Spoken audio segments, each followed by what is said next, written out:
മയക്കുമരുന്നിൻ്റെ ദൂഷ്യവശങ്ങളെക്കുറിച്ച് ധാരാളം ക്ലാസ്സുകൾ കൈകാര്യം ചെയ്ത എക്സൈസ് ഡിപ്പാർട്ട്മെൻറ്റിലെ ഒരു ഉദ്യോഗസ്ഥനെയാണ് ഇന്ന് ഞാൻ ടോക്ക് ടൈമിൽ പരിചയപ്പെടുത്തുന്നത്. Shri NG Raghunathan sir. Sir welcome. Thank you. ഞാനിപ്പോൾ ഇൻ്റർവ്യൂവിൽ പറഞ്ഞില്ല സാർ, മയക്കുമരുന്നിൻ്റെ ഫലങ്ങളെക്കുറിച്ച് അല്ല അതിൻ്റെ വശങ്ങളെക്കുറിച്ച് ധാരാളം ക്ലാസ്സുകൾ.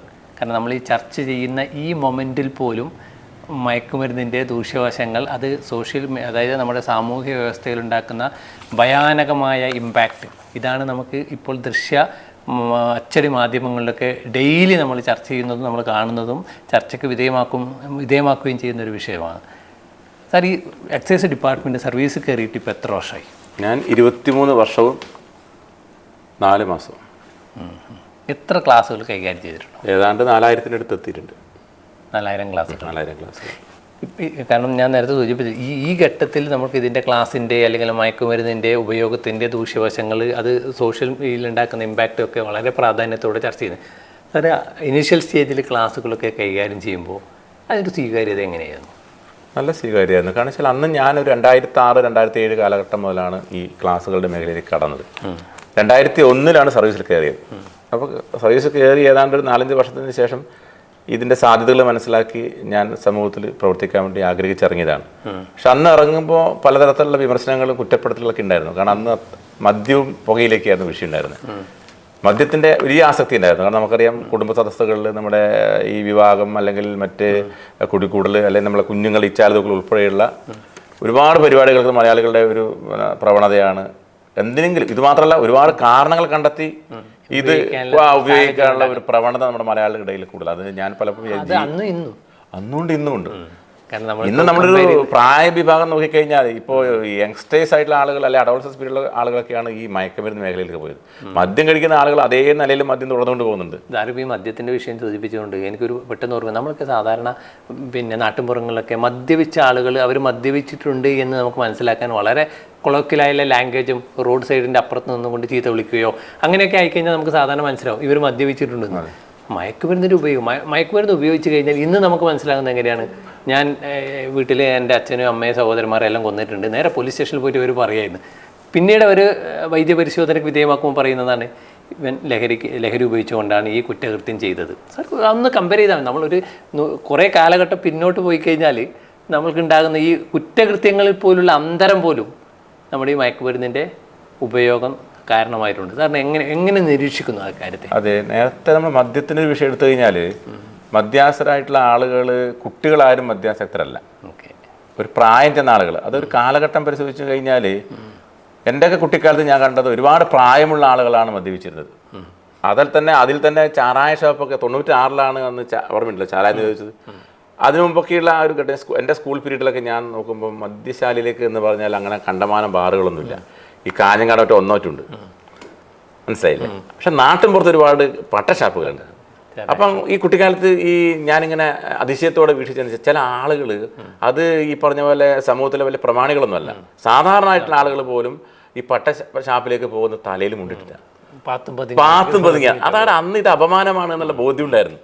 ഇപ്പം ഞാൻ പഠിപ്പിക്കുന്ന കുട്ടികൾ, പ്രായമായ ആളുകൾക്ക് പോലും എന്താണ് സമൂഹത്തിൽ ഞാനിങ്ങനെ മോശക്കാരനാന്ന് പറയുള്ളൂ, വെറും കുടിയനാന്നല്ലോ, ചാരായം ഇത് പട്ടഷാപ്പിലെ കുടിക്കുന്ന സാധനമാണ്, പട്ട കുടിക്കുന്ന ചാരായം കുടിക്കുന്ന ആളെന്ന് പറയുമല്ലോ എന്നൊക്കെ പറയുന്ന രീതിയിൽ ഒരു അപമാനമാണ് എന്ന് തോന്നിയിരുന്ന കാലത്ത് നിന്ന് പിന്നീട് ഇത് ഘട്ടം ആയിട്ട് ചില യുവാക്കളിലേക്ക് ഇത് വന്നു.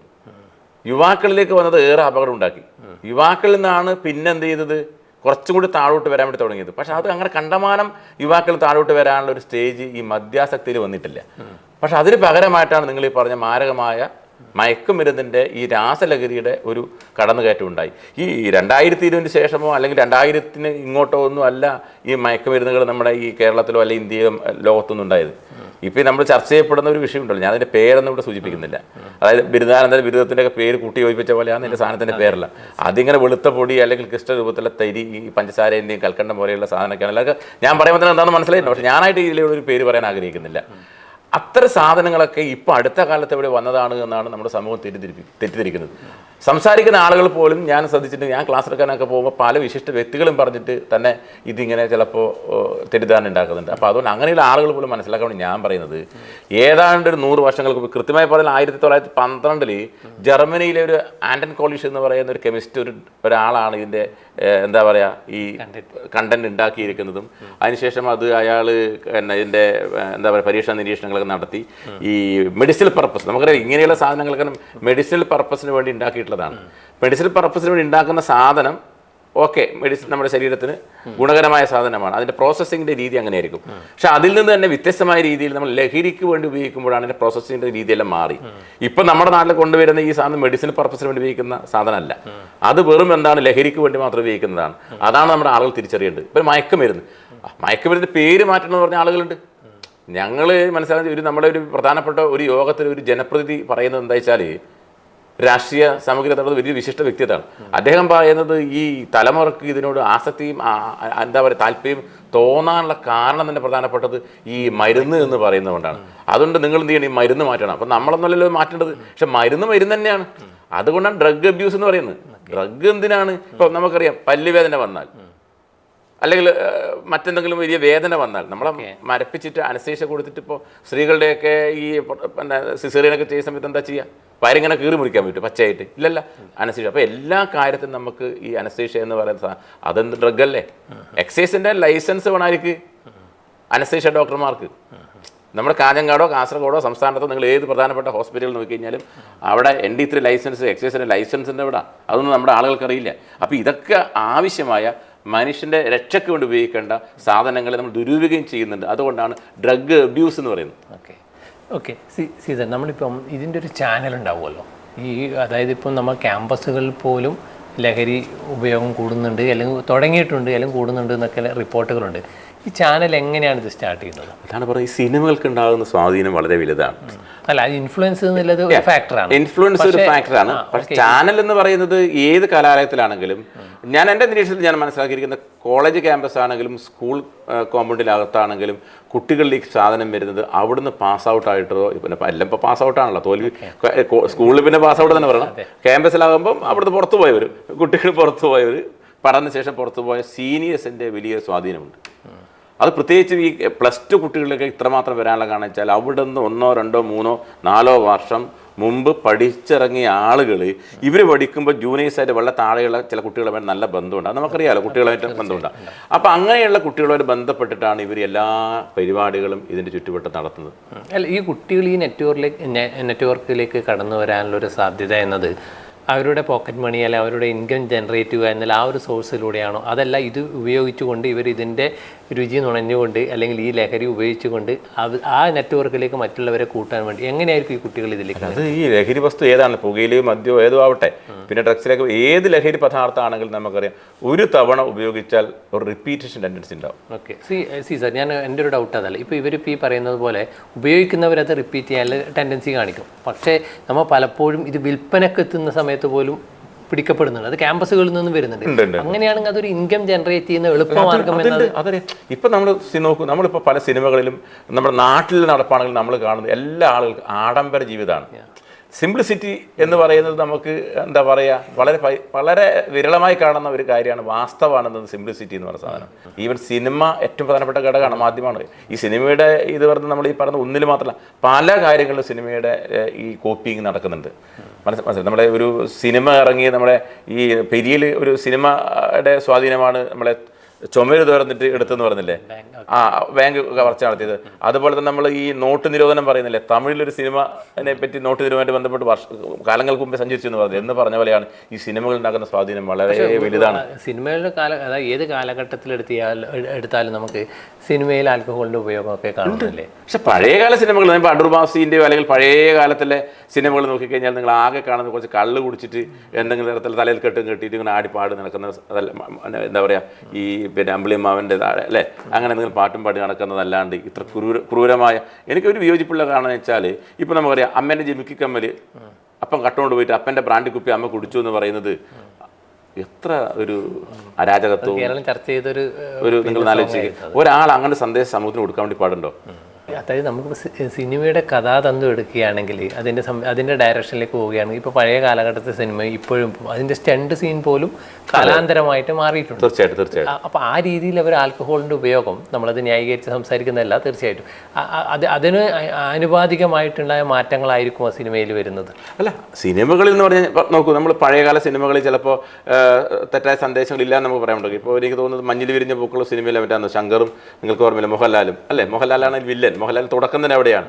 അപ്പോൾ ഈ ശങ്കറിൻ്റെ മെയിൻ നടനായിട്ടുള്ള ക്യാരക്ടർ എനിക്ക് തോന്നിയത് ചിലതിൽ പ്രേമം തുടങ്ങുന്നു, പ്രേമം കുറേ അങ്ങോട്ടെത്തുമ്പോൾ പ്രേമം പരാജയപ്പെടുന്നു, അപ്പോൾ സ്മോൾ അടിക്കാൻ വേണ്ടി തോന്നുന്നു, പ്രേമം കുറച്ചും കൂടി അങ്ങോട്ടെത്തുമ്പോൾ അത് പൊട്ടുന്ന അവസ്ഥയിലേക്ക് വന്നു, കുറച്ചും കൂടി തീവ്രത കൂട്ടുന്നു. പൂർണ്ണമായിട്ടും ഈ പ്രേമം പൊട്ടി എന്ന് പറയുമ്പം അയാൾ പൂക്കുറ്റി അടിയനാണ്. പിന്നെന്താണ് ഈ സാധനം ഡൈല്യൂട്ട് ചെയ്യുന്നില്ല, പിന്നെ വെള്ളം ചേർക്കുന്നില്ല, അല്ലെങ്കിൽ വേറെ ഒന്നും ഒരു ഡൈല്യൂഷൻ നടക്കുന്നില്ല, പിന്നെ കുപ്പി പൊട്ടിച്ച് മൂന്നുന്ന ഒരു പ്രവണതയാണ്. സാറ് സൂചിപ്പിക്കുമ്പോൾ എനിക്ക് മറ്റൊരു രസകരമായ വിഷയം ഓർമ്മ വരുന്നത്, ഇന്ന് പ്രേമം പരാജയപ്പെടുകയും നൈരാശ്യം വരികയും ചെയ്തു കഴിഞ്ഞാൽ, അതായത് നായകൻ വില്ലനാകുന്ന ഒരു അവസ്ഥ, അല്ലെങ്കിൽ കാമുകൻ വില്ലനായി മാറുന്ന, തിരിച്ചും നമുക്ക് വേണമെങ്കിൽ അപൂർവ ഞാൻ പോലെ അത് നമ്മുടെ ഈ കാലഘട്ടം ചർച്ചപ്പെടേണ്ട ഏറ്റവും പ്രധാനപ്പെട്ട വിഷയം. നമ്മൾ ആൽക്കഹോളും ഡ്രഗ്സും ഒക്കെ ചർച്ച ചെയ്യുന്നതിനപ്പുറത്തേക്ക് വലിയൊരു ചർച്ച വിഷയമാണ്. കാരണം എനിക്ക് കിട്ടിയില്ലെങ്കിൽ ഇത് മറ്റാർക്ക് കിട്ടരുത്, എനിക്ക് കിട്ടിയില്ലെങ്കിൽ ഇത് മറ്റാർക്ക് കിട്ടരുത് എന്ന് പറയുന്ന രീതിയിലുള്ള ഒരു മാനസിക ചിന്ത, ഒരു വികലമായ ചിന്ത രൂപപ്പെടുന്നത് എന്ത് മെസ്സേജാണ് സമൂഹത്തിന് കൊടുക്കുന്നത്? ഇപ്പം ലഹരി പദാർത്ഥങ്ങൾ, ഇപ്പം മയക്കുമരുന്ന്, അതായത് ചില ലഹരി പദാർത്ഥങ്ങൾ തുടക്കത്തിൽ ഉപയോഗിക്കുന്ന ആളുകളുണ്ട്, അവർ നമുക്ക് എങ്ങനെ സേവ് ചെയ്യാൻ പറ്റും? അത് നിങ്ങൾ പറഞ്ഞ കാര്യമാണ്. ത്രഷ് ഹോൾഡ് വാതിൽപ്പടി എന്ന് പറഞ്ഞില്ലേ, മുമ്പൊക്കെ പുകയിലെയോ അല്ലെങ്കിൽ മദ്യത്തിൻ്റെ ഒക്കെ ത്രഷ് ഹോൾഡ് വാതിൽപ്പടി എന്ന് പറയുന്നത് ഇപ്പം ഡയറക്റ്റ് ഈ പറഞ്ഞ ഡ്രഗിലേക്ക്, ഈ മാരകമായ സാധനത്തിലേക്ക് പോകുന്നുണ്ട്. അപ്പോൾ അതുകൊണ്ട് തന്നെ നമ്മൾ വെച്ചാൽ കുട്ടികളെ നന്നായി കെയർ ചെയ്യുക എന്നുള്ളതാണ്. കാരണം നമ്മൾ ഈ സ്വാധീനം വരുന്ന പല മേഖല എവിടെ നിന്നാണ് ഇത് വരുന്നത് പറയാൻ വേണ്ടി പറ്റില്ല. ഇപ്പോൾ സ്വന്തം വീട്ടിൽ തന്നെ നമ്മൾ സാധാരണ പുറത്തുള്ള ആളുകളാണ് സ്വാധീനിക്കുന്നത്. അതന്നെ, നമ്മൾ എവിടെയോ ഉള്ള കാര്യങ്ങൾ ചർച്ച ചെയ്തതിൽ നിന്ന് ഇപ്പം നമ്മൾ നാട്ടിലേക്ക് വന്നു, നാട്ടിൽ നമ്മൾ വീട്ടിൻ്റെ ഉള്ളിലേക്ക് വന്നു, വീട്ടിലുള്ള ആളുകൾ ഇന്നലെ നമ്മൾ എന്ത് ചെയ്യണം? നമ്മൾ പ്രേക്ഷകർ ഇപ്പോൾ ധാരാളം അമ്മമാർ, അച്ഛന്മാരൊക്കെ ഈ പ്രോഗ്രാം കാണുന്നുണ്ട്. കുട്ടികൾ നമ്മൾ എന്ത് ചെയ്യണം? സ്കൂളിൽ വന്ന ഒരു കുട്ടിയെ നമ്മളിപ്പോൾ സാധാരണ എന്ത് ചെയ്യാൽ, ഇന്ന് ഹോംവർക്ക് ചെയ്തിട്ടുണ്ടോ, മറ്റു കാര്യങ്ങൾ, ഇതൊക്കെയാണ് നമ്മൾ അക്കാഡമിക്കലായ കാര്യങ്ങളാണ് ആദ്യം ചോദിക്കുന്നത്. അതിന് പകരം ഇവർക്കൊരു കോഷ്യസ് ആയിട്ടുള്ള ചില കാര്യങ്ങളും കൂടി പറഞ്ഞുകൂടെ? നമ്മൾ എന്ത് ചെയ്യണം? അതിലിപ്പോൾ ഒരു കാരണം വെച്ചാൽ ഇപ്പോൾ പൊതുവേ ആളുകൾ പറയുന്ന ആ ഭാഷാ ശൈലി എൻ്റെ ഭാഗത്തുനിന്ന് കിട്ടില്ല. കാരണം വെച്ചാൽ നമ്മളിങ്ങനെ ചർച്ച ചെയ്യപ്പെടുന്നതുകൊണ്ട് തന്നെ ഇന്ന് ഞാൻ നിരീക്ഷിച്ച് മനസ്സിലായ ഒരു കാര്യം വെച്ചാൽ ഏറെ ആളുകൾ സംശയക്കാരാണ്. നിങ്ങൾ ചോദിക്കുന്ന ചോദ്യം എനിക്ക് മനസ്സിലായി, പക്ഷെ ഞാൻ അതിന് ഉത്തരം നൽകുന്നത് വേറെ ഒരു തലത്തിലാണ്. കാരണം നമ്മൾ എല്ലാ കുട്ടികളെയും സംശയിക്കുന്ന ഒരവസ്ഥയിലേക്ക് സമൂഹം മാറുന്നുണ്ട്. ഈ ഡേഞ്ചർ ആയിട്ടുള്ള സാധനം, നമ്മൾ മദ്യം മയക്കുന്നതിനേക്കാളും അപകടമാണ് ഏത്? ഈ സംശയം എന്ന് പറയുന്നത്. സ്വന്തം കുട്ടികളെ, അല്ലെങ്കിൽ മറ്റുള്ള കുട്ടികൾ ചെയ്യുന്നത് കൊണ്ടോ അല്ലെങ്കിൽ മറ്റുള്ള ആൾ പറഞ്ഞു കേൾക്കുന്നത് കൊണ്ടോ സമൂഹം ഇങ്ങനെ ആണ് എന്ന് കരുതുകൊണ്ടോ ഒരു എക്സ്ട്രാ കെയർ കൊടുക്കുന്നതിൻ്റെ ഭാഗമായിട്ട് കുട്ടികളെ ആകെ സംശയിക്കുകയാണ്. നമ്മുടെ വിശ്വാസം എന്ന് പറയുന്നത് കൊടുക്കൽ വാങ്ങലുമാണ്. നമ്മൾ എത്രമാത്രം കുട്ടികളെ സ്നേഹിക്കുന്നുണ്ടോ, എത്രമാത്രം അവർ പരിഗണിക്കുന്നുണ്ടോ, എത്രമാത്രം അവരുമായിട്ട് ഇൻവോൾവ് ചെയ്യുന്നുണ്ടോ, അതിനനുസരിച്ച് നമുക്ക് തിരിച്ചും കിട്ടും. അല്ലാണ്ട് നമ്മൾ ഈ വൺ സൈഡായിട്ട് ചില ആളുകളുണ്ട്, എൻ്റെ അധികാരവും എൻ്റെ സ്വാതന്ത്ര്യവും എൻ്റെ അഭിപ്രായവും ഞാനെന്ന അർത്ഥത്തിൽ കുട്ടിക്കൊന്നും ചെയ്യാൻ വേണ്ടി പാടില്ല എന്ന് പറയുന്നൊരു മാനസികാവസ്ഥ. നമ്മൾ അതിന് പാരൻറ്റിംഗ് ഒക്കെ പറയുന്ന ഒരുപാട് 4 തരത്തിലുള്ള പാരൻറ്റിംഗ് ഉണ്ട്. അതെങ്ങനെയാണ് ഇതാണെന്ന് പറഞ്ഞു തരേണ്ടി വരും. അതിലേക്കൊന്നും ഞാൻ പോകുന്നില്ല. മറിച്ച് കുട്ടികളോട് നമ്മൾ പെരുമാറേണ്ട പോലെ പെരുമാറാവൂ. നമ്മളെ കുട്ടീനെ മനസ്സിലാക്കണം. കുട്ടി എവിടെ പോകുന്നുണ്ട്, എന്ത് ചെയ്യുന്നുണ്ട്, എന്ത് പഠിക്കുന്നുണ്ട്, എന്ത് സംസാരിക്കുന്നുണ്ട്, ആരെ കണ്ടു എന്നൊക്കെ നമ്മൾ ചോദിക്കാം. പക്ഷേ ചോദിക്കേണ്ട പോലെ ചോദിക്കണം. ഒരു അധികാര ഭാഷ, അച്ഛനാണ് അമ്മയാണ് എന്നുള്ള കരുതി കുട്ടിയോട് അധികാരം ഉപയോഗിച്ച് കഴിഞ്ഞാൽ ഇന്നത്തെ കാലത്തെ കുട്ടികളുടെ മാനസികാവസ്ഥ എന്താണ്? ആ ഇറിറ്റേഷൻ ഉണ്ടാക്കാതെ നമ്മൾ ശ്രമിച്ചാൽ പ്രശ്നം തീർന്നു.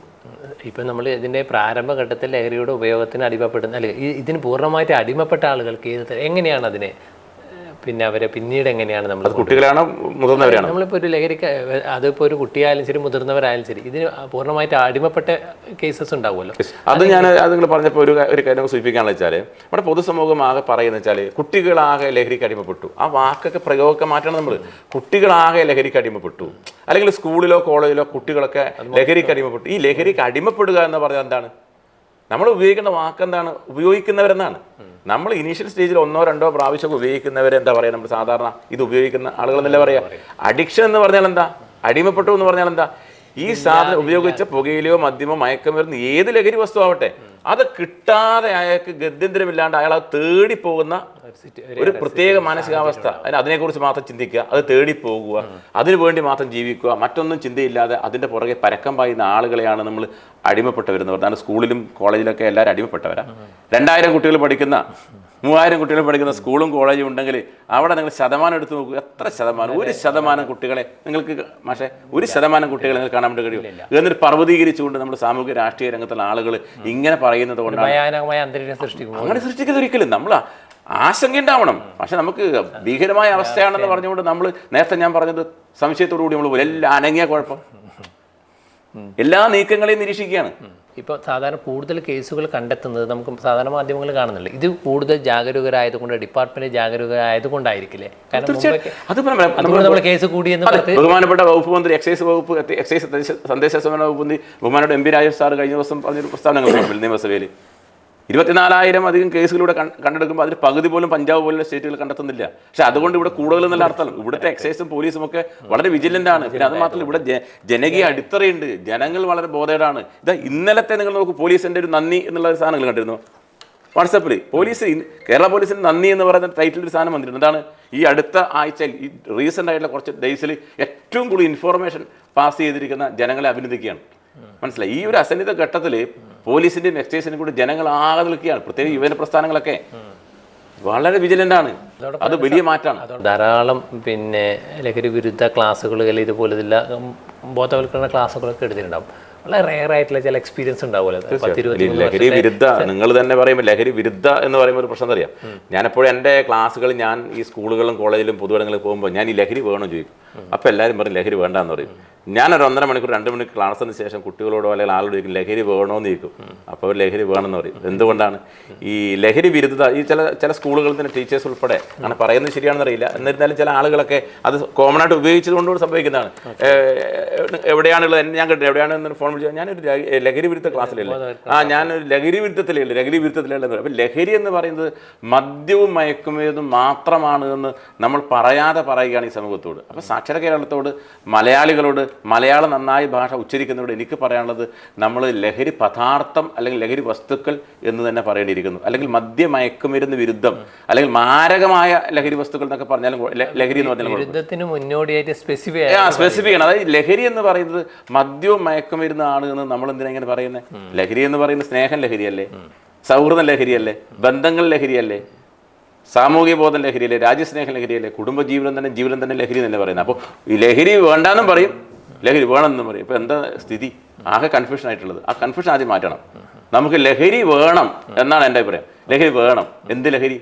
സ്നേഹത്തിൻ്റെ, സന്തോഷത്തിൻ്റെ, സൗഹൃദത്തിൻ്റെ, കുടുംബജീവിതത്തിൻ്റെ, സാമൂഹിക ബോധത്തിൻ്റെ, രാജ്യസ്നേഹത്തിൻ്റെ പോസിറ്റീവായിട്ട് ഈ ലഹരി. ഇപ്പോൾ കുട്ടികളോട് അവരുടെ ലഹരി എന്താ? അവർക്ക് കളിക്കണം, അവർക്ക് പഠിക്കണം, അവർക്ക് എന്താ പറയുക യാത്ര പോകണം, എന്തെല്ലാം കാര്യങ്ങളുണ്ട്. അപ്പോൾ നമ്മൾ ലഹരിനെ, അത് പ്രത്യേകിച്ച് ഞാൻ പറയാം, ലഹരി എന്ന് പറയുന്ന വാക്കിന് നല്ല അർത്ഥതലങ്ങളുണ്ട്. ഇത്തരം കേസുകൾ പെടുന്ന ആളുകൾ നമ്മൾ സാധാരണ സമൂഹത്തിൽ പറയുന്ന അല്ലെങ്കിൽ നമ്മൾ ലോക്കലായിട്ടൊക്കെ പറയുന്ന കാര്യങ്ങൾ ഇവർ കേസിൽ ഉൾപ്പെട്ട് കഴിഞ്ഞാൽ വിത്തിൻ കുറച്ച് മാസം കഴിഞ്ഞാൽ അവർ ജാമ്യത്തിൽ പുറത്തിറങ്ങും. വീണ്ടും ഇവർ കേസിൽ ഉൾപ്പെടുകയാണ് ചെയ്യുന്നത്. അത് നമ്മുടെ നിയമവ്യവസ്ഥയിൽ നിയമം അല്പം കൂടി കർശനമാക്കണമെന്നാണ്. എന്തുകൊണ്ടായിരിക്കും അങ്ങനെ ഒരു സാധ്യത? അതിലൊരു പ്രധാനപ്പെട്ട കാരണം ഞാനിപ്പോൾ ഒരു എക്സൈസിലെ ഒരു വലിയ പദവിയിൽ നിന്ന് അലങ്കരിക്കാത്ത അല്ലെങ്കിൽ ഒരു വലിയ പദവിയിൽ ഇരിക്കാത്ത ഒരാളെന്ന രീതിയിൽ ചില ലിമിറ്റേഷൻ അക്കാര്യത്തിലുണ്ട്. എന്നാൽ ഒരു കാര്യം പറയാം. കാരണം വെച്ചാൽ നമ്മുടെ കേരളത്തിൻ്റെ നിയമങ്ങൾ എന്ന് പറഞ്ഞാൽ അബ്കാരി ആക്ട് കേരളത്തിൻ്റെതാണ്. അതുപോലെ തമിഴ്നാടിനും കർണാടകത്തിനും വ്യത്യസ്തമായ സംസ്ഥാനങ്ങൾക്കും ഒക്കെ എന്തുണ്ട്? വ്യത്യസ്തമായ നയങ്ങളും വ്യത്യസ്തമായ നിയമങ്ങളും റൂളുണ്ട്. മനസ്സിലായി? അതുകൊണ്ടാണ് തമിഴ്നാട്ടിലെ മദ്യം ഇവിടെ പറ്റില്ല, കർണാടകയിലെ മദ്യം ഇവിടെ പറ്റില്ല, ഗോവയിലെ മദ്യം ഇവിടെ പറ്റില്ല, മാഹിയിലെ മദ്യം പോലും ഇവിടെ പറ്റില്ല, കേന്ദ്ര ഭരണ പ്രദേശമായിട്ടുള്ള അവിടെ. അതൊക്കെ നിയമങ്ങൾ വ്യത്യസ്തമാണ്. അതായത് സംസ്ഥാനങ്ങൾക്കാണ് അധികാരം. പക്ഷേ ഈ പറഞ്ഞ ഡ്രഗ്സിൻ്റെ കേസിൽ പ്രശ്നം വെച്ചാൽ ഇത് സെൻട്രൽ ആക്റ്റാണ്. സെൻട്രൽ ആക്ട് എന്ന് പറയുമ്പോൾ കേരളത്തിനും തമിഴ്നാടിനും കർണാടകത്തിനും ഉത്തർപ്രദേശിനും അല്ലെങ്കിൽ ബീഹാറിനും ഒന്നും നിയമങ്ങൾ വ്യത്യസ്ത, എല്ലാം കോമൺ നിയമമാണ്. NDPS ആക്ട് എന്ന് പറഞ്ഞാൽ 1985 വന്ന ആക്റ്റാണ്.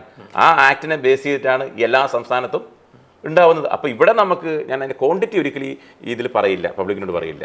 അതായത് ഇപ്പോൾ കഞ്ചാവ് പോലെയുള്ള ചില സാധനങ്ങൾ പിടിച്ചു കഴിഞ്ഞാൽ അതിന് പ്രത്യേക ക്വാണ്ടിറ്റി ഉണ്ട്. ആ ക്വാണ്ടിറ്റിൻ്റെ ബിലോ ആണെങ്കിൽ ബെയിലുള്ള ഒഫൻസ് ആണ്. പക്ഷെ നമുക്ക് ഇവിടെ കാണുന്ന ചെറിയ ക്വാണ്ടിറ്റി പോലും നമുക്ക് ഭയാനകമാണ്. ചെറിയ ക്വാണ്ടിറ്റി ഉണ്ടാവാം. അല്ല, ചെറിയ ക്വാണ്ടിറ്റി പോലും നമുക്കത് വലിയ പ്രശ്നമാണ്. പക്ഷേ നമ്മളീ പറയും ഇതിൻ്റെ 10 ഇരട്ടി ക്വാണ്ടിറ്റി ഉണ്ടെങ്കിലും ഇവിടെ അങ്ങോട്ട് പോയി കഴിഞ്ഞാൽ പല സംസ്ഥാനത്ത് പ്രശ്നങ്ങളല്ല. മനസ്സിലായല്ലോ അതിൻ്റെ വ്യത്യാസം? കേരളത്തിൻ്റെ തനതായ സംസ്കാരവും തനതായ പാരമ്പര്യവും നമ്മൾ ഈ മേഖലയിൽ ബന്ധപ്പെടുന്നില്ല, നമ്മൾ കൃഷി ചെയ്യുന്നില്ല, ഇതിൻ്റെ ഒന്നും ആളല്ലാത്തതുകൊണ്ട് നമുക്ക് ഇതുപോലും ഹ്യൂജ് ക്വാണ്ടിറ്റിയാണ്. പക്ഷേ അവിടങ്ങളിലല്ല, ഏത് സംസ്ഥാനമല്ല, അവിടങ്ങളിൽ എന്ന് പറഞ്ഞാൽ പല വടക്കിഴക്ക് സംസ്ഥാനങ്ങളിലുമുള്ള അവസ്ഥ വെച്ച് നോക്കി കഴിഞ്ഞാൽ അവിടെ എത്ര ഹ്യൂജ് ക്വാണ്ടിറ്റി ആയി കഴിഞ്ഞാലേ അവർക്ക് പ്രശ്നമുള്ളൂ. മറ്റൊരു കാര്യം എന്ന് വെച്ചാൽ നമ്മൾ ഈ നെറ്റ്വർക്കിൽ കാരിയറായിട്ട് ഉൾപ്പെടുന്ന ആൾ അറിഞ്ഞോ അറിയാതെയോ അവർക്ക് അതിൽ നിന്നും ആ ഒരു നെറ്റ്വർക്കിൽ നിന്ന് പുറത്തേക്ക് വരാൻ പറ്റാത്തൊരു സിറ്റുവേഷൻസ് വരുന്നുണ്ടോ? അതിൻ്റെ കാരണം വെച്ചാൽ നമ്മൾ ഒരു തവണയേ ഉള്ളൂ. നിങ്ങൾ ആലോചിച്ച് നോക്കൂ, ഒരു തവണ ഉപയോഗിച്ചാൽ വീണ്ടും ഉപയോഗിക്കുന്ന പറഞ്ഞ പോലെയാണ്. ഒരു തവണ നമ്മളിത് കൊണ്ടുപോയി കൊടുത്തിട്ട് നമുക്ക് എന്തെങ്കിലും ലാഭം കിട്ടിക്കഴിഞ്ഞാൽ അതാണ് നമുക്ക് മണി മോട്ടീവ്, പ്രോഫിറ്റ് മോട്ടീവായി.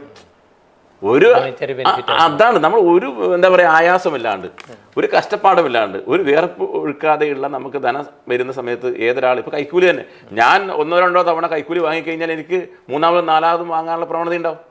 അപ്പം അതുകൊണ്ടാണ് നമ്മൾ പറയുന്നത് നമുക്ക് ആദ്യം തന്നെ ഒരു ഫേം ഡിറ്റർമിനേഷൻ ഉണ്ടാവണം, നമുക്ക് അപാരമായ ചങ്കുറ്റം ഉണ്ടാവണം പ്രതിസന്ധികൾ അതിജീവിച്ച് പോകാൻ വേണ്ടി, നിലയെ മാറ്റിയെടുക്കാൻ വേണ്ടി. അത് നമ്മൾ മനസ്സിൻ്റെ മാനസികാവസ്ഥ കരുത്താണ്, നമുക്കൊരു പക്വത ആർജിക്കണം. ഈ ആളുകൾ എവിടെയെങ്കിലും കയറിലായിട്ട് നിന്നിട്ടുണ്ടെങ്കിൽ അവൻ നിരന്തരം അത് കൊണ്ടുപോയിക്കൊണ്ടിരിക്കും. കാണുന്നില്ലേ? കാരണം എന്താ, ഒരു തവണ കിട്ടിയതിനേക്കാളും പിന്നെയും കിട്ടും, പിന്നെയും കിട്ടില്ല, പിന്നെയും കിട്ടും. അങ്ങനെ കിട്ടിക്കഴിയുമ്പോൾ ഒരു വലിയ സംഭവമായി. പക്ഷേ ഇവനൊന്നും മനസ്സിലാക്കണം, ഒരു നാളല്ലെങ്കിൽ ഒരു നാൾ മറ്റൊരു നാൾ പിടിക്കപ്പെടും. കാരണം നമ്മൾ നോക്കുക, എക്സൈസിൻ്റെയും പോലീസിൻ്റെയും, പ്രത്യേകിച്ചും കേരള പോലീസിനൊക്കെ, ഡൽഹി പോലീസും കേരള പോലീസും ഒക്കെ നിങ്ങൾക്കറിയാം വളരെ വിജിലൻ്റായി ഇത്ര എന്താ പറയുക, ഈ ലോകത്തിന് തന്നെ മാതൃകാവുന്ന പോലീസ് സംവിധാനങ്ങളുണ്ട്. ഇപ്പം നമ്മൾ ഏത് കേസ്, കേരളത്തിൽ ഏത് കുറ്റകൃത്യം നടന്നാലും ആ കുറ്റവാളിനെ നമ്മൾ ഒരു മൊബൈൽ ഫോൺ ഇവിടുന്ന് മിസ്സായി കഴിഞ്ഞാൽ അത് പഞ്ചാബിലോ ഡൽഹിയിലോ പോയിട്ട് ആ മൊബൈൽ ഫോൺ നമ്മുടെ ആൾക്ക് എത്തിച്ചു കൊടുക്കുന്ന സംവിധാനമുണ്ട് പോലീസിലൊക്കെ. അത് നമ്മൾ മനസ്സിലാക്കണം. ഞാൻ ഈ അടുത്തൊരു ആർട്ടിക്കിൾ ഞാൻ വായിച്ചത്, നമ്മൾ ഈ പറയുന്ന രാസലഹരി എന്ന് പറയുന്നത് 1 ഗ്രാമിന് ഒരു 1 ഗ്രാം ഒരു പെർട്ടിക്കുലർ ക്വാണ്ടിറ്റിക്ക് ഇത്ര എമൗണ്ടാണ് കാണുന്നത്. അപ്പോൾ എനിക്ക് തോന്നുന്നത് വിപണിയിൽ സ്വർണ്ണ വിലയേക്കാൾ കൂടുതലാണെന്ന് തോന്നുന്നു 1 ഗ്രാമിന്. പക്ഷേ അതിപ്പോൾ മറ്റൊരു കാര്യം, ലഹരി ഉപയോഗിക്കുന്നതിന് അപായവും അല്ലെങ്കിൽ ഭയാനകമായ ഒരു അന്തരീക്ഷം സൃഷ്ടിക്കുന്നുണ്ട്. ഈ 1 ഗ്രാം കൊണ്ടുവന്നിട്ട് അത് ഡിവൈഡ് ചെയ്തിട്ട്, അതായത് അതിൽ ആഡ് ചെയ്യുന്ന സാധനങ്ങൾ കെമിക്കൽ എന്താണെന്ന് പോലും ഈ കാരിയർക്ക് അറിയില്ല. പക്ഷേ ഡോക്ടേഴ്സിൻ്റെ ഭാഗത്ത് നിന്ന് ഉണ്ടായ റിപ്പോർട്ട് എന്താണെന്ന് പറഞ്ഞാൽ, ഇതിൽ സാധാരണഗതിയിൽ ഒരു ലഹരി ഉപയോഗിച്ച് കഴിഞ്ഞാൽ അവർ കൊടുക്കുന്ന പ്രതിപ്രവർത്തനത്തിന് വേണ്ടി കൊടുക്കുന്ന ചില മെഡിസിൻ ഉണ്ട്. പക്ഷേ ഈ കാരിയർ അവർക്ക് പോലും അറിയാത്ത ചില വസ്തുക്കൾ ഇതിൽ ആഡ് ചെയ്യുന്ന സമയത്ത് ഈ അഡിക്ഷനിൽ ഈ പറയുന്ന അടിമപ്പെട്ട ആളുകൾക്ക് ഏത് തരത്തിലും മെഡിസിൻ കൊടുക്കാൻ പോലും ഡോക്ടേഴ്സിന് പോലും ബുദ്ധിമുട്ടുണ്ടാകുന്ന സിറ്റുവേഷൻ വരുന്നത്. തീർച്ചയായിട്ടും അത് അതാണ് ഞാൻ പറയുന്നത്. അപ്പോൾ ഈ ഡോക്ടർമാരുടെ പ്രിസ്ക്രിപ്ഷൻ ഇല്ലാതെ, ഡോക്ടർമാരുടെ കുറിപ്പടി ഇല്ലാതെ കൊടുക്കാൻ വേണ്ടി പാടില്ലാത്ത കുറേ സാധനങ്ങളുണ്ട്. ഈവൻ നിങ്ങൾ കാസർഗോഡ് ശ്രദ്ധിച്ചു അറിയാം, അടുത്ത കാലത്ത് ഒരു ജനൌഷധിയിൽ നിന്ന് എക്സൈസും ഡ്രഗ് ഇൻസ്പെക്ടറും കൂടി കണ്ടെത്തിയ സാധനത്തെക്കുറിച്ച് നിങ്ങൾ അറിഞ്ഞിരിക്കും. ഇത്ര ഭയാനകമായ രീതിയിൽ കച്ചവട ലാഭത്തോട് ചില ആളുകൾ പ്രവർത്തിക്കുന്നുണ്ട്. മനസ്സിലായില്ലേ? നമ്മൾ ഒരിക്കലും ഈ ധാർമ്മികതയും മൂല്യങ്ങളും മാറ്റിവെച്ചുകൊണ്ട് പണം മാത്രമാണ് ഏറ്റവും വലിയ സംഭവമെന്ന് നമ്മൾ ധരിച്ചു പോയ അന്ന് മുതൽ തുടങ്ങിയ അധപ്പതനം. എല്ലാത്തിനും അതിൻ്റെതായ മേഖലയിൽ നമുക്ക് എന്ത് വേണം. ഇപ്പം ഞാൻ എക്സൈസ് ഡിപ്പാർട്ട്മെൻറ്റിൽ ഞാൻ ജോലി ചെയ്യുന്നു, എൻഫോഴ്സ്മെൻറ്റ് പ്രവർത്തനങ്ങൾ ചെറിയ രീതിയിൽ കേസെടുത്തിട്ട് എൻ്റെ ചെറിയ പ്രവർത്തനം നടത്തുകയോ എനിക്ക് മാറിപ്പോവാം. ഞാൻ രാത്രിയെന്നോ പകലെന്നോ ഒഴിവ് ദിവസമൊന്നും വ്യത്യാസമില്ല. അതെൻ്റെ കുടുംബത്തിനകത്തെ പല കാര്യങ്ങളും മാറ്റിവെച്ചുകൊണ്ട് പോലും ഞാൻ ക്ലാസ് എടുക്കാൻ വേണ്ടി പോകുന്നുണ്ട്. എനിക്കറിയാൻ സാധിച്ച സാറെ സർവീസ് ജീവിതം ഏകദേശം പൂർണ്ണമാകുകയാണ്. അതെ, ഈ മാസം റിട്ടയർഡ് ആവുകയാണ്. ഈ മാസം 30-ന് റിട്ടയർഡ് ആവുകയാണ്. പക്ഷേ റിട്ടയർഡ് ആവുന്നത് സർവീസിൽ നിന്ന് മാത്രമാണ്. ഇനി എൻ്റെ ജീവിതത്തിൽ ഞാൻ റിട്ടയർഡ് ആവുന്നത് അന്ന് വരെ ഞാൻ ക്ലാസ് എടുക്കും. അതിനുശേഷം, അതായത് സർവീസിൽ നിന്ന് ഔപചാരികമായിട്ട് അല്ലെങ്കിൽ ഔദ്യോഗികമായിട്ട് സർവീസിൽ നിന്ന് മാറി നിൽക്കുക എന്നല്ലാതെ തുടങ്ങി വെച്ച ഈ പ്രവർത്തനം ഒരിക്കലുമില്ല. കാരണം നമ്മുടെ സമൂഹത്തിൻ്റെ നന്മ ആഗ്രഹിക്കുന്ന അല്ലെങ്കിൽ സമൂഹത്തിൻ്റെ ഉയർച്ച ആഗ്രഹിക്കുന്ന എന്നെപ്പോലെ ഒരാൾക്ക് ഒരിക്കലും മാറി നിൽക്കാൻ പറ്റില്ല. കാരണം ഏറ്റവും നമ്മുടെ ആവശ്യമുള്ള സമയം, എനിക്ക് ഏറ്റവും പ്രയാസം ഉണ്ടാക്കുന്നത് ഇനി 1 വർഷം കഴിഞ്ഞ് റിട്ടയർഡ് ആയാൽ മതി. പക്ഷേ 1 വർഷം കഴിഞ്ഞാൽ ഇതിൻ്റെ അവസ്ഥ നമുക്കറിയില്ലല്ലോ. അപ്പോൾ എന്തായാലും നാളിതുവരെ നമ്മൾ കാണാത്ത അവസ്ഥയിലേക്ക് കേരള സമൂഹം മാറുന്ന സമയത്ത്, എൻ്റെയൊക്കെ സംഭാവന ഒരുപാട് വേണ്ടുന്ന സമയത്ത് റിട്ടയർഡ് ആകുന്നു എന്ന് പറയുന്നത് വളരെ പ്രയാസം. പക്ഷേ എന്നിരുന്നാലും ഞാൻ റിട്ടയർഡ് ആയതിനു ശേഷം എത്രമാത്രം പ്രവർത്തിക്കാൻ വേണ്ടി പറ്റും സ്വതന്ത്രമായി ഡിപ്പാർട്ട്മെൻറ്റിലെ ഉയർന്ന ഉദ്യോഗസ്ഥരോട് ഞാൻ പറഞ്ഞിട്ടുണ്ട്, സാർ എപ്പോൾ വിളിച്ചാൽ ഡെപ്യൂട്ടി എക്സൈസ് കമ്മീഷണർ ഞാൻ കഴിഞ്ഞ ദിവസം വിളിച്ച് പറഞ്ഞു വെച്ചാൽ, സാർ ഞാൻ റിട്ടയർഡ് ആവുന്നു എന്നുള്ളതുള്ളൂ, ഏത് പ്രവർത്തനത്തിനെ വിളിച്ച് ഞാൻ കൂടി ഉണ്ടാവുമെന്ന് പറഞ്ഞു. അത് നമ്മുടെ ഉത്തരവാദിത്തമാണ്. ഇപ്പോഴത്തെ ഈ ക്യാമ്പയിൻ ഇപ്പം നേരത്തെ പറഞ്ഞ വളരെ സുശക്തമായിട്ട് പോലീസ് സംവിധാനം, എക്സൈസ് സംവിധാനങ്ങളുണ്ട്, ഗവൺമെൻറ് ഉണ്ട്, മാധ്യമങ്ങൾക്കൊരു നിർണായകമായ റോൾ ഈ തീർച്ചയായിട്ടും. നിങ്ങളതൊരു വളരെ പ്രസക്തമായ ചോദ്യമാണ് ചോദിച്ചത്. മാധ്യമങ്ങൾക്കെന്ന് പറഞ്ഞാൽ, അതായത് ഒരു വലിയ ചാനലിൻ്റെ ഒരു ചർച്ചയിൽ ഞാൻ ഈ അടുത്ത കാലത്തെ സംഭവം പറഞ്ഞിരുന്നു. അതായത് ചിലപ്പോൾ നമ്മൾ പറയാൻ വേണ്ടി പാടില്ലാത്ത ചില വാക്കുകൾ, പറയാൻ വേണ്ടി പാടില്ലാത്ത ചില പദപ്രയോഗങ്ങൾ, പറയാൻ വേണ്ടി പാടില്ലാത്ത ചിലതിൻ്റെ പേരുകൾ പോലും നമ്മൾ അശ്രദ്ധയോടെ പറയുന്നുണ്ട്. അപ്പോൾ അവതാരകർ ഏറ്റവും കൂടുതൽ ശ്രദ്ധിക്കേണ്ടത് വെച്ചാൽ, ഈ ആവശ്യമില്ലാത്ത ഈ ഡ്രഗ്സിൻ്റെ ഈ നർക്കോട്ടിക്സിൻ്റെ ഒക്കെ അല്ലെങ്കിൽ ടാബ്ലറ്റുകൾ ചില ഹൈലൈറ്റ് ചെയ്ത് പറയുന്നത്. അത് ഞങ്ങളൊക്കെ പിടിച്ച സാധനങ്ങൾ ഏത് ടാബ്ലറ്റാണെന്നും പോലെ കുത്തി അവർ പത്രത്തിൻ്റെ ആളുകൾ ചാനലിൻ്റെ ആളുകൾ നമ്മൾ ചോദിക്കും ഏത് ടാബ്ലറ്റാണ്, അത് എന്തിനാണ് കൊടുക്കേണ്ടത്, അത് നമുക്കറിയാലോ. ഇപ്പോൾ ആളറിയാത്ത ആൾക്ക് ഒരു പയ്യൻ ഒരു കുട്ടി ചിലപ്പോൾ ഇത് അറിയാത്തൊരു സാധനമാണെങ്കിൽ ഇത് ഉപയോഗിക്കുന്നുണ്ടെന്ന് മനസ്സിലാക്കി കഴിഞ്ഞാൽ ഈ അടുത്ത കാലത്ത് നിങ്ങൾക്ക് ഞാനൊരു ക്ലാസ് എടുക്കാൻ പോയപ്പോൾ അവിടെ ഉദ്ഘാടനം ചെയ്ത ഒരു വിശിഷ്ട വ്യക്തി പറഞ്ഞത് ഒരു ടാബ്ലറ്റും പിന്നെ എന്താ പറയുക ഈ കാർബണേറ്റ് ഡ്രിങ്ക്സും കൂടി യോജിപ്പിച്ച് അതിൻ്റെ പേരെന്നെ പറഞ്ഞു, അതും കൂടി യോജിപ്പിച്ച് കഴിഞ്ഞാൽ അപാരമാക്കി കെക്കാണ് കിട്ടുന്നത്, ഇതൊക്കെ പോലത്തെ പിള്ളേർ ഉപയോഗിക്കുന്നതെന്ന് പറഞ്ഞു കഴിഞ്ഞാൽ നമ്മളതെല്ലാം പറയേണ്ട വല്ല ആവശ്യമുണ്ടോ? പുതിയ അറിവ് എന്തിനാ കൊടുക്കുന്നത്? എക്സ്പോസ് ചെയ്ത് നമ്മൾ പറഞ്ഞാൽ എന്താ പറയുക, നമ്മൾ ഇതിനെ ഹൈലൈറ്റ് ചെയ്യാനല്ല നടക്കുന്നത്, നമ്മളിതിന്റെ പ്രചാരകരല്ല, നമ്മളിത് തടയിടാൻ വേണ്ടി നടക്കുകയാണ്. അപ്പൊ നമ്മൾ കർമ്മപഥത്തിൽ ഒരു തരത്തിലും ഇതുപോലുള്ള പേരുകൾ തീർച്ചയായിട്ടും നമ്മൾ അനാവശ്യമായിട്ട് ഇത് പറയുന്തോറും ഞാൻ നേരത്തെ നിന്നോട് പറഞ്ഞു, ഞാൻ പൊടിയാന്ന് പറഞ്ഞു, ക്രിസ്റ്റലാന്ന് പറഞ്ഞു, ഏതുപോലെയുള്ളതാന്ന് പറഞ്ഞു, ഞാൻ പേര് പറഞ്ഞില്ലല്ലോ. എന്തുകൊണ്ടാണ് പറയാ ഒന്നിന്റെയും പേരുകൾ നമ്മൾ കൂടുതൽ ഹൈലൈറ്റ് ചെയ്യേണ്ട ആവശ്യം? നമ്മുടെ പ്രേക്ഷകരോടുള്ള ഒരു മെസ്സേജ് എന്താണ്? പ്രേക്ഷകരോട് എനിക്ക് പറയാനുള്ളത്, നമ്മുടെ നിത്യജീവിതത്തിൽ നമ്മൾ പ്രയോറിറ്റി കൊടുക്കേണ്ട കാര്യം ഏതാണെന്ന് മനസ്സിലാക്കിയത് കൃത്യമായി പ്രയോറിറ്റി നമ്മൾ കൊടുക്കണം. അതുപോലെ നമ്മൾ മണി മാനേജ്മെൻറ്റ്, ടൈം മാനേജ്മെൻറ്റ് പറയാറുണ്ട് സാധാരണ. അതായത് നമ്മുടെ അനാവശ്യമായ കാര്യങ്ങൾക്കാണ് സമയം കൂടുതൽ ചിലവഴിക്കുന്നത്. നമ്മൾ ആവശ്യമായ കാര്യത്തിൽ TV കാണുക. അപ്പോൾ സീരിയലും മറ്റ് ആവശ്യമില്ലാത്ത കാര്യങ്ങൾ കാണുന്ന സമയത്ത് നമുക്ക് ന്യൂസ് കണ്ടു കഴിഞ്ഞാൽ, ചർച്ചകൾ കണ്ടു കഴിഞ്ഞാൽ നമുക്ക് സംഭവ വികാസങ്ങൾ എന്നതാണ് മനസ്സിലായത്. അതുപോലെ നമ്മളിപ്പോൾ പത്രം വായിക്കുന്ന ആളുകൾ വളരെ കുറവാണ്. അത് പറയാതിരിക്കാൻ നിർവ്വഹണം. കുട്ടികൾ പറയുന്നത് വീട്ടിൽ പത്രം വരുത്തുന്നില്ല. അത്ഭുതമാണ്. ഒരു ദിവസത്തെ തൊഴിലുറപ്പിൻ്റെ കൂലിയുടെ പൈസ പോലും വേണ്ട ഒരു മാസത്തെ പത്രത്തിന്. അപ്പോൾ ഏതെങ്കിലും ഒരു പത്രം നമ്മൾ വായിക്കുക, നമുക്ക് ചുറ്റുപാട് നടക്കുന്ന സംഭവവികാസങ്ങൾ അറിയുക. കുട്ടികളൊന്നും അറിയില്ല, അപ്പുറത്തെ കൊലപാതകം ഇപ്പുറത്തെ കൊലപാതകം, അച്ഛനാണോ അമ്മയാണോ പെങ്ങളാണോ അല്ലെങ്കിൽ ഈ വേണ്ടപ്പെട്ടവരാണോ വേറെ എന്തെങ്കിലാണോ, ഒന്നും കുട്ടികൾ അറിയുന്നില്ല. ഈവൻ ഇന്നിപ്പോൾ ഞാൻ പോലും ഇന്നിപ്പോൾ ഇവിടുന്ന് റീസെൻ്റായിട്ട് ഞാനൊരു ക്ലാസ്സിൽ പോലും കുട്ടികളോട് ചോദിച്ചു, ഇന്നലെ അമ്മയും മകനും മയക്കുമരുന്ന് കടത്തിക്കൊണ്ട് വന്ന് പിടിക്കപ്പെട്ട് നിങ്ങൾ അറിഞ്ഞു? അവരറിഞ്ഞില്ല. എന്ന് പറഞ്ഞാൽ ഇതൊരു ഭീകരമായ പ്രശ്നമാണെന്നും സമൂഹത്തിൽ ഇത് വ്യാപിച്ചുകൊണ്ടിരിക്കുന്നതും. പിന്നെ വേറെ കാര്യം പറയും, ഇത് ശിക്ഷ. ഇപ്പോൾ കേസെടുത്ത് കഴിഞ്ഞാൽ ചില ആളുകൾക്ക് ഇത്ര വർഷം ശിക്ഷ. ഇപ്പോൾ പോക്സോ കേസിലൊക്കെ 100 വർഷത്തിൽ കൂടുതലൊക്കെയാണ് ശിക്ഷ വിധിക്കുക. എന്ന് പറഞ്ഞാൽ പോക്സോ കേസിൻ്റെ ശിക്ഷ ഇത്രയാണ്, അല്ലെങ്കിൽ നാർക്കോട്ടിക് കേസിൻ്റെ ശിക്ഷ ഇത്രയാണ്, അല്ലെങ്കിൽ വേറൊരു കേസിൻ്റെ ശിക്ഷ എന്താണ്, ശിക്ഷകളെക്കുറിച്ച് അറിയുന്നില്ല. എന്നാൽ ഒരു ഭയം ഉണ്ടാവുക. അതിൻ്റെ ഒറ്റ വാക്ക് നിങ്ങൾ മെസ്സേജ് എന്ന് പറയുന്നതാണ്, നമ്മൾ ആവശ്യമായ കാര്യങ്ങൾ ചർച്ച ചെയ്യണം. ആവശ്യമില്ലാത്ത കാര്യങ്ങൾ ചർച്ച ചെയ്തിട്ട് വെറുതെ സമയം കളയരുത്. മനസ്സിലായി? ആവശ്യമായ കാര്യങ്ങൾ ചർച്ച ചെയ്യുക, നമ്മുടെ ജീവിതത്തെ മെച്ചപ്പെടുത്തുക, സമൂഹത്തിനെ സഹായിക്കുക, രാജ്യത്തിൻ്റെ വളർച്ചയിൽ കൊണ്ടുവരിക. നമ്മളൊക്കെ വെറും വേസ്റ്റ് അല്ല, നമ്മൾക്ക് അസറ്റാണ് എന്നൊക്കെ അവരവന് സ്വയം തോന്നണം. അപ്പം നമ്മുടെ വീട്ടിലെ മദ്യപാന ശീലം ഉണ്ടല്ലോ, ഈ വിളമ്പലും കൊടുക്കലും അനാവശ്യമായ സ്വീകാര്യത മദ്യത്തിന് കൊടുത്തില്ലേ, എനിക്ക് നല്ല വിയോജിപ്പുണ്ട് അതിനോട്. നമ്മളിപ്പോൾ ഞാനിപ്പോൾ മദ്യപിച്ച് അല്ലെങ്കിൽ ഇങ്ങനെയൊക്കെ ചെയ്യുന്ന ഒരാളാണെങ്കിൽ എൻ്റെ മകനോട് എനിക്കെന്ത് ധാർമ്മികത പറയാനുള്ളത്? മദ്യത്തിൻ്റെ വേറൊരു രൂപം മാത്രമേ ഉള്ളൂ മയക്കുമരുന്ന്. കാരണം ഇതിന് അല്പം കാലതാമസം എടുക്കും. മദ്യം കഴിച്ചു കഴിഞ്ഞാൽ മെല്ലെ കൊല്ലും. മയക്കുമരുന്ന് കഴിച്ചു കഴിഞ്ഞാൽ പെട്ടെന്ന് കൊല്ലും, സ്പീഡിയായിട്ട് കൊല്ലുന്നു. അത്രമാത്രം വ്യത്യാസമില്ല. 2 കില്ലേഴ്സാണ്. ഒന്ന് സ്ലോ കില്ലേഴ്സ്, മറ്റേ സ്പീഡ് കില്ലേഴ്സ്. അത്രമാത്രമേ. അപ്പം നമ്മൾ സ്വയം നന്നായിട്ട് മാതൃകയായിട്ട് വേണം. അതായത് കൃത്യമായി പറഞ്ഞാൽ വീടാണ് പാഠ്യശാല. ഡോക്ടർ എമ്മിൻ്റെ ഇന്നത്തെ എപ്പിസോഡ് ഇവിടെ വൈൻഡപ്പ് ചെയ്യുന്നു. ഈ എപ്പിസോഡ് കാസർഗോഡ് വിഷൻ്റെ പ്രേക്ഷകരോട് സംസാരിച്ച രഘുനാഥ് സാറിന് കാസർഗോഡ് വിഷൻ്റെ നന്ദി അറിയിക്കുന്നു. ഒപ്പം എല്ലാ പ്രേക്ഷകർക്കും നന്ദി, നമസ്കാരം. Thank you sir. Thank you.